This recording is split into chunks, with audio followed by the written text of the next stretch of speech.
earthquakes and anticipation, Mount St. Helens erupts with a burst of steam and ash. I mean, this could simply be St. Helens' attempt at telling us, hey, I'm still a live volcano, don't write me off. Although the mountain has stopped moving for now, the question remains, is this just a precursor of bigger things to come? And good evening. Thanks a lot for being with us tonight. And first on 2, it's happened again. Mount St. Helens rumbles to life, sending a plume thousands of feet into the air. We have team coverage walking you through what happened. K2's Anna Song starts with what the experts called a small but vigorous eruption. The first sign of an eruption came at 11:57 a.m. It started as a steam cloud, and we saw, hey, look at Mount St. Helens. And here is what they saw. Mount St. Helens spewing forth ash and steam, billowing into a plume that at its peak would reach 10,000 feet into the sky. We just watched it gradually, more steam, and then finally dust, and it was great. For geologists, it was a relief. They were right about their science. The cracks they'd seen in the glacier above the lava dome was precisely where the explosion blasted out a few hours later. Jet Ranger 2 shows the aftermath of the eruption inside the crater. The gaping hole now left inside the larger cavity created 24 years ago. The 70% chance of an eruptive event, I think is now 100%. Another chapter in the history of this Northwest volcano, a reminder from St. Helens that she is very much alive. I can't believe this. I'm here seeing this for the first time in my life, probably the last. Oh, this is great. I mean, how often do you get to see something like this happen? Anna Song, K2 News. Anna, thank you very much. I want to give you a shot from Jet Ranger 2 now, looking into the crater. On the opposite side is where the explosion took place there. More than 5 hours after that explosion, there's no visible sign of any more activity like continued steam venting or rock falls. But that's where it all happened. Just about noon today, the eruption on Mount St. Helens. One scientist described today's explosion as a small but vigorous event. As we mentioned, it lasted just 24 minutes. One of our stationary cameras recorded the event as it happened. Take a look at this. This is video of the explosion at 8 times the rate of what it happened. Now, it gives you a better idea in a shorter period of time just how the smoke and the ash plume erupted from the crater and reached thousands of feet into the air. We have Team 2 coverage of today's eruption. K2's Amy Clark live at the Cascades Volcano Observatory, where she watched the eruption on the seismograph. We begin, however, with K2's John Capel, who's just 5 miles from the volcano. He was among the lucky few able to see the eruption in person. John? That's exactly right. Now, here at Johnston Ridge, we are just 5 miles from the crater and well within the 1980 blast zone. We've been watching here for several days with a mixture of anticipation and being so close to that, a little bit of fear as well. Well, when that volcano erupted now 5 hours ago, what a rush. It's a lot of excitement. And it was exactly what everybody here was waiting for. It began with an almost inaudible pop and a relatively small ball of white steam rising behind the lava dome. In moments, the cloud expands and rises to thousands of feet. And then, within a minute, the first of more than a dozen violent explosions of darker material, ash and rock blasting up through the steam cloud.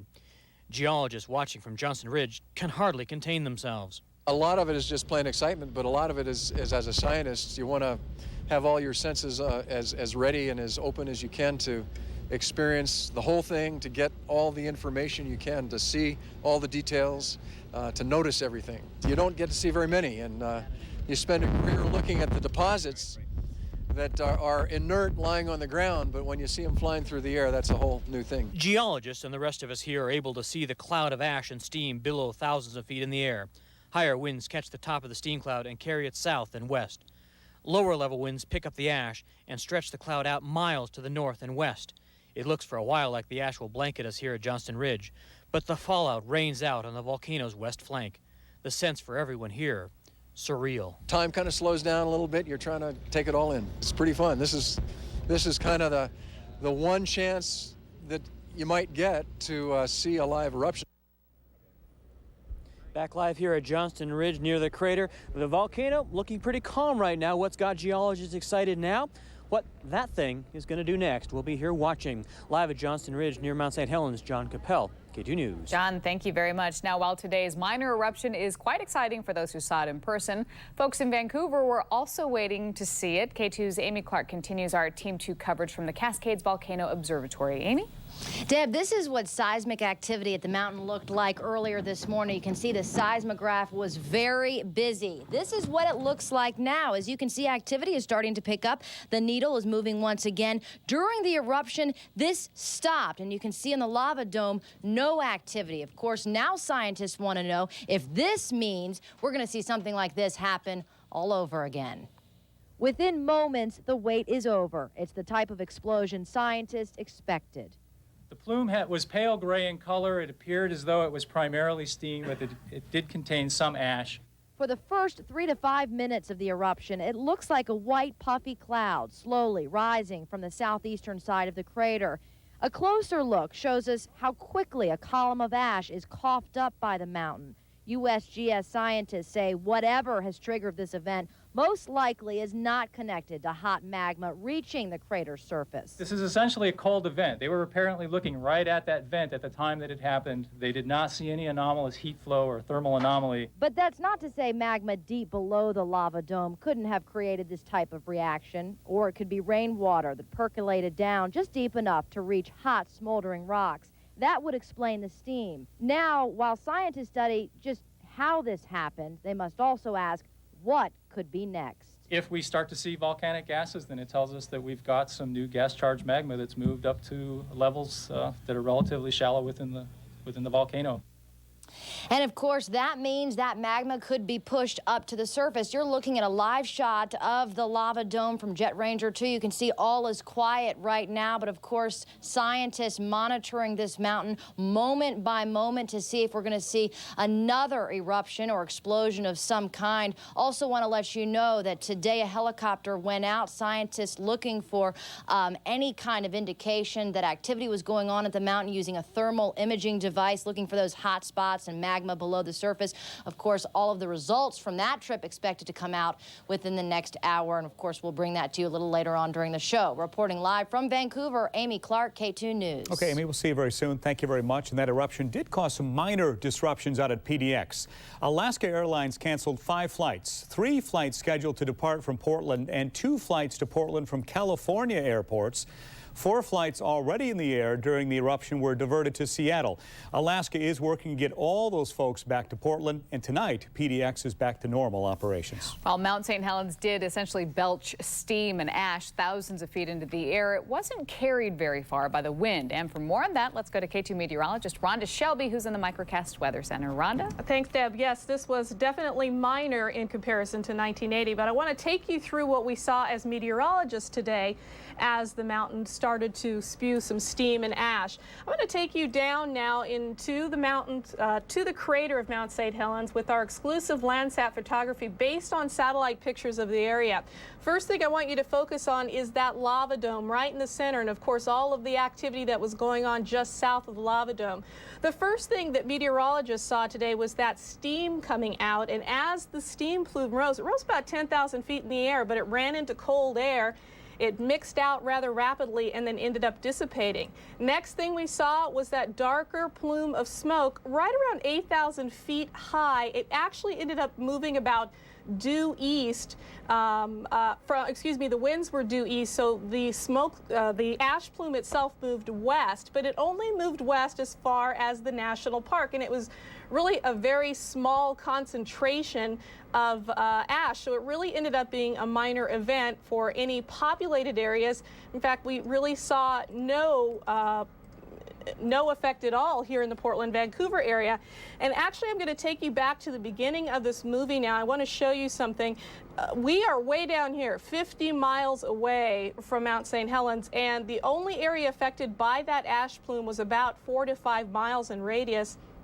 And that would be just to the west of Mount St. Helens because of those easterly winds. Now, we're still trying to confirm whether anybody actually saw ash in their yard. At this point, emergency services just told us that they saw some ash fall with the inside, within the inside of the park, but not outside of that area. So from a meteorologist's perspective, very, very minor event. But several pairs of eyes to the sky nonetheless Most tonight. definitely. Thanks, Rhonda. Talk to you soon. Imagine spotting the burst today from Mount St. Helens and it's heading for your home. Well, K2's Bob High found one couple living just southwest of the mountain who watched and waited while this afternoon's display played out. In a home perched on this isolated ridge, Dale and Norma Cook's kitchen window looks out onto the very top of Mount St. Helens' shattered crater. We were watching Channel 2 News, and they said it just went off. Looked out the window, sure enough. Norma Cook's first concern, her kids. Kept thinking about my little boy in town. If we'd get so much ash that his, commute home would be in any trouble. This is their vision of what a dome-building eruption on Mount St. Helens might look like from the mid-'80s. The entire dome covered with vents, steam and ash traveling for miles. I didn't know how bad it would get or how thick the ash would get or if earthquakes would be associated with it. Or there's all kinds of unknowns. What did come from the mountain fell harmlessly short of their home. The Cooks say they never heard a blast from St. Helens, never had a second thought about living anywhere else. Nothing to worry about, really. Just a good show. And a front door seat. A front door seat, yes. A show, they hope, that doesn't turn into anything more serious. Near Mount St. Helens, Bob High, K2 News. Now, the Cooks say they'd probably be more worried if they lived along a river rather than on a ridgetop because they'd face a higher danger from mud flows coming out of Mount St. Helens crater. On the other side of the world, scientists are closely monitoring more dramatic activity on another volcano, Mount Etna. Two new streams of molten rock started flowing down the Italian volcano's face yesterday. This comes about 3 weeks after an eruption caused breaks in Etna's southern side. Now, Etna is located on the island of Sicily. It's Europe's most active volcano. The lava flow does not pose a threat to the public. Here's a look now at the Mount St. Helens eruption up to the minute. For now, the earthquakes have slowed considerably. However, we just heard from Amy Clark. Geologists say they have started again, and we could see another explosion in the coming days or weeks. Later tonight, we're expecting geologists to release infrared video taken during today's explosion. Now, that video is expected to show whether any magma is near the surface of the Mount St. Helens crater. So we want to give you a look at something. It's very, very interesting. Okay, this is up near Mount St. Helens. In fact, it's the JOHNSTON Ridge Observatory parking lot, which is about 5 miles from the crater. You see all kinds of news vehicles, all the rigs up there parked, just covering this very, very big story, which is turned into not only a national story, but an international story as well. You can see all the photographers and the reporters all lined up trying to get pictures of what has happened up on Mount St. Helens. Of course, a minor eruption just about noon today. And of course, we have more on that story coming up in our 5:30 hour. All the media, all the attention's now focused on that mountain. Live at 5:30, K2 News, the spirit of the Northwest. Welcome back to K2 News. The top story we've been covering, Mount St. Helens erupts. Of course, just before noon today, the volcano exploded, sending a plume of steam and ash rising thousands of feet into the air. The eruption happened on the glacier above the lava dome where scientists had spotted several cracks. Scientists are calling it a small eruption, much like they've predicted over the past week. Give you a look now from Jet Ranger 2. This is a live look at a much quieter Mount St. Helens than just a few hours ago. And of course, the K2 coverage team is on the story tonight. We'll hear from Brian Barker near Mount St. Helens in just a couple of minutes. First of all, let's check in with Amy Clark, who's live at the Cascades Volcano Observatory there in Vancouver. Things settling down a little bit there, Amy? They are, Steve. And as you said, scientists have been monitoring the mountain moment by moment over the last week, waiting for an eruption like this to happen. They've counted thousands of earthquakes. And of course, that activity stopped during the eruption, but now, as you can see on this seismograph, the seismic activity is now ramping back up on the mountain. The explosion created a plume of steam and ash reaching nearly 10,000 feet. In fact, it started just before noon. For the first 3 to 5 minutes of the eruption, it looked like a white puffy cloud kind of slowly rising from the crater. A closer look shows us how quickly a column of ash is coughed up by the mountain. USGS scientists still don't know exactly what triggered this event. They say it's most likely not connected to hot magma reaching the surface, but may have come from a leftover restless pocket of magma deep below the lava dome. Now scientists want to know whether that lava will make its way up to the crater's surface. Start to see volcanic gases, then it tells us that we've got some new gas-charged magma that's moved up to levels that are relatively shallow within the volcano. Now, at this point, we'd like to let you know scientists have been conducting flights over the mountain over the last several days, and they have not detected any of those volcanic gases at this point, but of course that could change. We remember back in the 1980s, several steam eruptions like this which took place. Now scientists are wondering whether they're going to continue to see additional eruptions. As you can see, seismic activity starting once again on the mountain, and they say that could be an indication that we are going to see something else, possibly another explosion on Mount St. Helens. Reporting live from Vancouver, Amy Clark, K2 News. That's going to be fascinating to watch. Amy Clark, thank you very much. We continue our Team 2 coverage up at Mount St. Helens. K2's Brian Barker was at the Johnston Ridge Observatory when St. Helens erupted. Brian, you and I have been talking about this all week long. It must have been quite an event for you and everybody else up there. Oh, Steve, what an incredible experience. Wow, being up here, you know, you hear about something like this, the predictions of an eruption, and you think, well, we're never going to see it. The ongoing joke out here was Mount St. Helens was going to erupt at 3 o'clock in the morning in the middle of a rainstorm. Well, we got to see it. Let's take a look at the mountain right now. I want to show you something. As we zoom in on the west flank of Mount St. Helens, you can see maybe it's a little more light gray there on the west flank than it used to be. There used to be snow where you're looking. That's where much of the ash landed. You know, for people up here watching this, erupt was a once-in-a-lifetime experience. Spectacular, magnificent. It was geologic history in the making, and hundreds witnessed it. Oh, I thought, I can't believe this. I'm here seeing this for the first time in my life, probably the last. Tourists from around the world have crammed the railings here at the Johnston Ridge Observatory for days.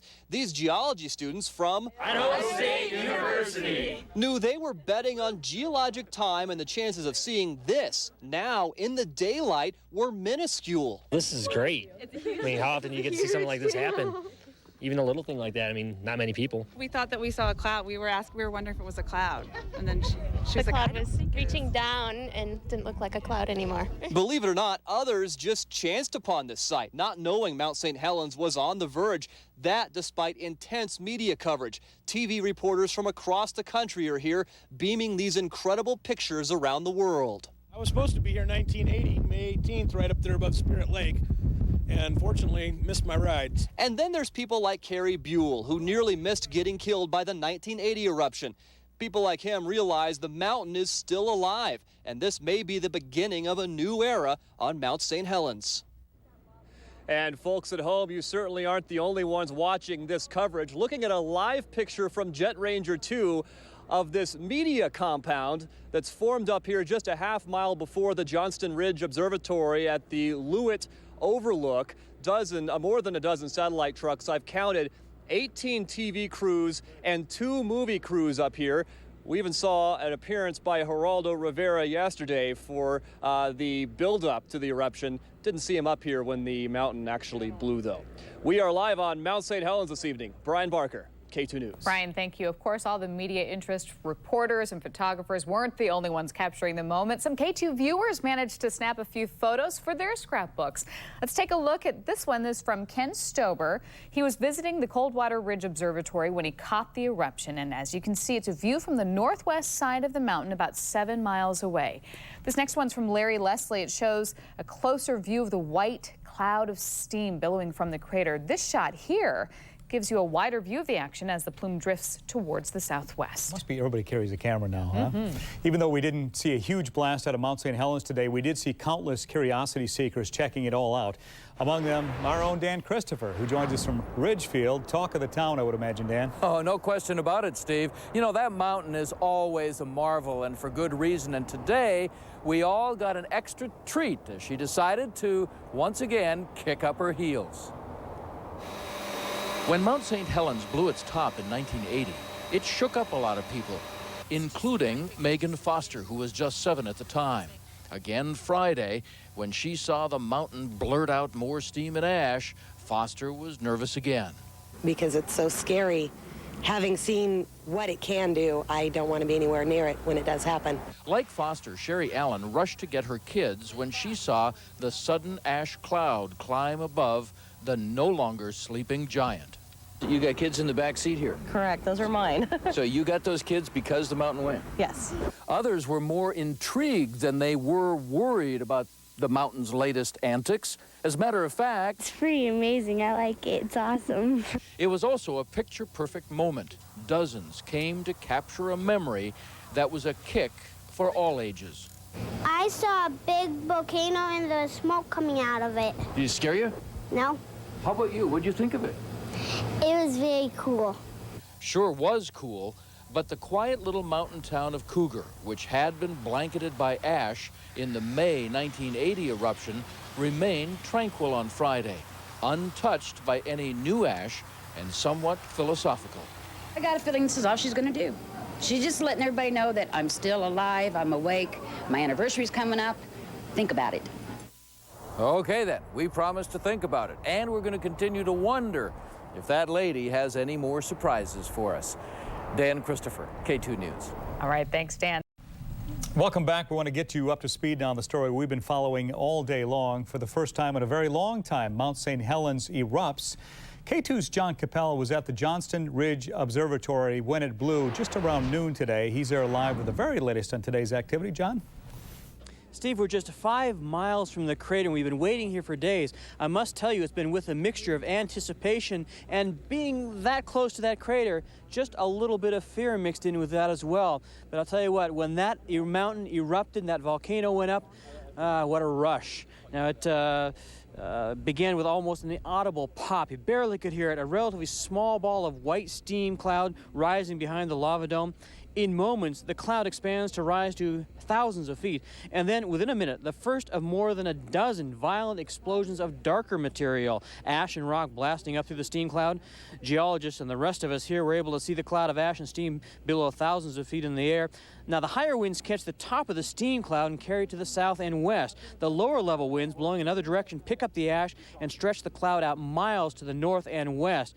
Now, you can see it there on the flanks of the volcano laying the ash down. It looks for a while like the ash will blanket us here at Johnston Ridge, but the fallout again hits the west flanks of the volcano. Geologists watching with us here, they can hardly contain themselves.